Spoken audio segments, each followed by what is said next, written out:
সাধারণতন্ত্র দিবস সেই দিন যেদিন ভারতের মানুষ প্রকৃতপক্ষে একটি স্বাধীনতা যা 1947-এ পেয়েছিলেন তার অর্থ খুঁজে পান। সেই স্বাধীনতার অর্থ স্পষ্ট হয় ভারতের নাগরিক সাধারণ মানুষের কাছে, যারাই আসলে ভারতের পথপ্রদর্শক। এই দেশ এবং এই দেশের মাটি, সেই মাটিকে মাথায় নিয়ে সাধারণতন্ত্র দিবসে এই রিপাবলিক ঘোষণা হয় ভারতবর্ষ, এবং ভারতবর্ষের সেই প্রবল পরাক্রম আজ কুচকাওয়াজের মাধ্যমে দিল্লির কর্তব্য পথে। একদিকে সেনাবাহিনীর 3 বাহিনীর কুচকাওয়াজ, অন্যদিকে বিভিন্ন ট্যাবলোর মাধ্যমে দেশের বিকাশ, অগ্রগতি এবং ঐতিহ্য স্পষ্ট হলো, দেখল গোটা বিশ্ব। তারই আগে সৃজিতা প্রাথমিকভাবে আজকের সাধারণতন্ত্র দিবসে অত্যন্ত স্পেশাল কিছু মুহূর্ত ছিল। কি ছিল সেই মুহূর্ত, কি হলো আজ সকাল থেকে, বলো। মূলত 1947 সালের 15ই আগস্ট ইংরেজি শাসনের থেকে ভারত তো স্বাধীনতা পেয়ে যায়, কিন্তু সেই সময় ভারতের নিজস্ব কোনো সংবিধান ছিল না। কাজেই ইংরেজ সরকারের আইন অনুযায়ী এই দেশ পরিচালিত হতো শুরুর দিকে। এরপর doctor B R. Ambedkar, Jawaharlal Nehru, doctor Rajendra Prasad, doctor Vallabhbhai Patel, Sardar Vallabhbhai Patel, Maulana Abul Kalam আজাদের মতো গুরুত্বপূর্ণ ব্যক্তিত্বদের নিয়ে সংবিধান সভা তৈরি হয়। সাধারণের সঙ্গে সরাসরি কথা বলে নানা চিন্তা ভাবনার মধ্যে দিয়ে সংবিধানের খসড়া তৈরি হয়। 308 সদস্য, 1950 সাল 26শে জানুয়ারি চূড়ান্ত খসড়া তৈরি হয় ভারতীয় সংবিধানের।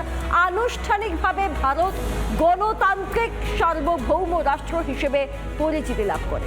আর সেই সাধারণতন্ত্র দিবসের আজ 76তম বর্ষে আমরা পদার্পণ করেছি। 76তম বর্ষে আমরা আমাদের ধারাবাহিকতাকে যেমন বই নিয়ে এসেছি, আমাদের সঙ্গে করে যেমন নিয়ে এসেছি, আমাদেরকে বারবার যেমন তারা সমৃদ্ধ করে এসেছে নানাভাবে এই ভারতীয় সংস্কৃতি, ভারতীয় ঐতিহ্য, ঠিক একইভাবে আমরা আগামীকে নতুন বিকাশের মধ্যে দিয়ে নতুন বিকাশের পথকে প্রশস্ত করছি। কিভাবে করছি যদি জানতে চান, তাহলে চলুন আমরা আজকের সকালে কর্তব্য পথে যে রূপরেখা উঠে এসছে আগামীর ভারতের আদিমকে সঙ্গে নিয়ে, সেই রূপরেখা একে একে আপনাদেরকে দেখাবো। আর আমাদের সঙ্গে ছিলেন ইন্দোনেশিয়ার প্রধান। চলুন দেখুন সেই ছবি। একেবারে সৃজিতা যে ইতিহাস বলছিল, সেই ইতিহাস প্রতি বছর বারবার প্রতিফলিত হয় এই সাধারণতন্ত্র দিবসে। এবং প্রথমেই প্রধানমন্ত্রী নরেন্দ্র মোদী এসে পৌঁছন কর্তব্য পথের সেই রাস্তায়, এবং প্রধানমন্ত্রীর সঙ্গে ছিলেন এবং সেখানে ছিলেন রাষ্ট্রপতি দ্রৌপদী মুর্মু। তারই সঙ্গে বিশেষ অতিথি রূপে ছিলেন ইন্দোনেশিয়ার রাষ্ট্রপতি প্রবোও সুবিয়ান্তো। রাষ্ট্রপতি দ্রৌপদী মুর্মুর সামনে দিয়ে হয় কুচকাওয়াজ। 3 বাহিনীর সদস্যরা কুচকাওয়াজ করেন এবং সেই কুচকাওয়াজের ছবি দেখা যায়, গোটা বিশ্ব দেখে ভারতের সেনাবাহিনীর প্রবল পরাক্রম। একদিকে নৌবাহিনী, বিমান বাহিনী এবং সেনাবাহিনীর প্রবল পরাক্রম উঠে আসে বিভিন্ন ট্যাবলোর মাধ্যমে, বিভিন্ন কুচকাওয়াজের মুহূর্তে। এবং সেই দৃশ্য দেখে হয়তো আজ ভারতের শত্রুপক্ষ, ভারতের শত্রুরা, তারা এক প্রকার হাঁটুতে কাঁপন তো ধরবেই। তার কারণ হচ্ছে এই এয়ারফোর্সের বিমান হোক কিংবা বিভিন্ন টেকনোলজিক্যালি অত্যন্ত আধুনিক ড্রোন, প্রতিটি জিনিস আজ প্রদর্শিত হয় কর্তব্য পথে এবং উড়ে যায় ভারতের গর্ব, এক প্রকার এয়ারফোর্সের এক একটা অত্যাধুনিক বিমান। তার সঙ্গে সঙ্গেই প্যারেডে অংশ নেয় ভারতের স্থলবাহিনী।